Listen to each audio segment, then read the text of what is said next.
Hi friends, welcome back to my channel south ఆఫ్రికాలో Telugu kit. ఈరోజు video వచ్చేసి ఏంటంటే అరటికాయ వేపుడు ఎలా తయారు చేయాలో చూపించబోతున్నాను. ముందుగా ఒక చిన్న రిక్వెస్ట్ అండి, మా ఛానల్ని ఫస్ట్ టైం చూస్తున్నట్లయితే లైక్ చేయండి, షేర్ చేయండి, కామెంట్ చేయండి. అలాగే సబ్స్క్రైబ్ చేయడం మర్చిపోవద్దు. పక్కనున్న బెల్ ఐకాన్ తప్పకుండా క్లిక్ చేయండి. సో ఎంతో క్రిస్పీగా ఉండే టేస్టీగా ఉండే అరటికాయ వేపుడు చూద్దాం. ఇప్పుడు నేను ఇక్కడ పచ్చిగా ఉండే ఒక 4 అరటికాయలు తీసుకుంటున్నానండి. వీటి తొక్క తీసుకోవాలి. ఇది చాలా గట్టిగా ఉంటుంది తొక్క, జాగ్రత్తగా తీసుకోవాలండి. ఇప్పుడు ఒక బౌల్లో వాటర్ వేసుకొని సాల్ట్ వేసుకుందాం. అరటికాయలు నల్లగా మారిపోతాయి కదా, ఉప్పు నీళ్ళలో వేస్తే కలర్ చేంజ్ అవ్వకుండా ఉంటుంది. ఇప్పుడు వేరే బౌల్లో మరికొన్ని వాటర్ తీసుకొని 1 టేబుల్ స్పూన్ సాల్ట్ వేసుకొని అరటికాయల్ని చిన్న చిన్న ముక్కలుగా కట్ చేసుకొని సాల్ట్ వేసుకున్న వాటర్లో అరటికాయ ముక్కలు వేసుకోవాలి, కలర్ చేంజ్ కాకుండా ఉండడానికి.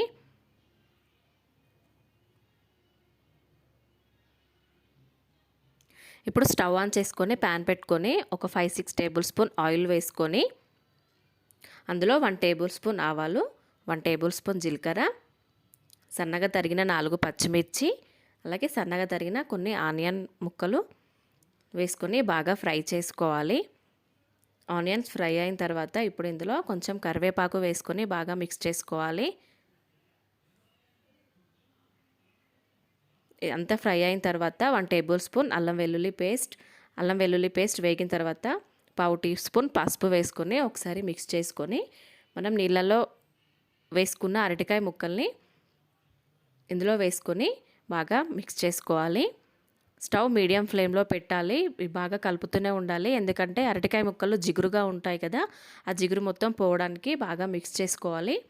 కొంచెం ఆయిల్ ఎక్కువ పడుతుందండి ఫ్రైకి. జిగురు మొత్తం పోయేదాకా బాగా ఫ్రై చేసుకోవాలి అరటికాయ ముక్కల్ని. ఇప్పుడు మూత పెట్టుకొని ఒక 10 మినిట్స్ అలాగే వదిలేయాలి. చూడండి, అరటికాయ ముక్కలన్నీ కలర్ చేంజ్ అయ్యాయి కదా.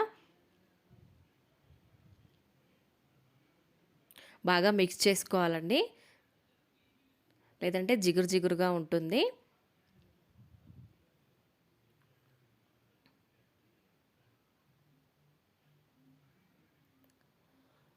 చూడండి, ఇవి బాగా ఫ్రై అయ్యాయి. ఇప్పుడు నేను ఇందులో 1 టేబుల్ స్పూన్ కారం, అలాగే రుచికి సరిపడా సాల్ట్, 1 టేబుల్ స్పూన్ ధనియా powder, 1 tablespoon garam masala వేసుకొని బాగా మిక్స్ చేసుకోవాలి.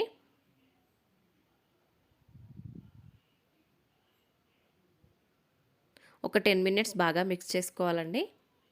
చూసారా, అరటికాయ ముక్కలన్నీ ఎంత క్రిస్పీగా అయ్యాయో, కరకరలాడుతూ ఉంటుంది. ఇది సైడ్ డిష్గా చాలా చాలా బాగుంటుంది. సాంబార్లో కానీ, పప్పుచారులో కానీ, రసంలోకి కానీ సూపర్ టేస్టీగా ఉంటుందండి. తప్పకుండా ట్రై చేయండి. ఇప్పుడు స్టవ్ ఆఫ్ చేసుకొని సర్వింగ్ బౌల్లోకి తీసుకొని పక్కన పెట్టుకుందాం. చాలా చాలా టేస్టీగా ఉంటుందండి అరటికాయ వేపుడు. మీరు కూడా తప్పకుండా ట్రై చేయండి.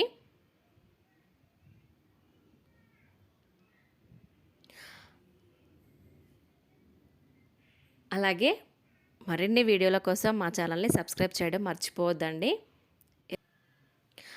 ఇలాంటి వెరైటీ వంటకాల కోసం తప్పకుండా సబ్స్క్రైబ్ చేయండి, లైక్ చేయండి. Thanks for watching this video. Bye bye.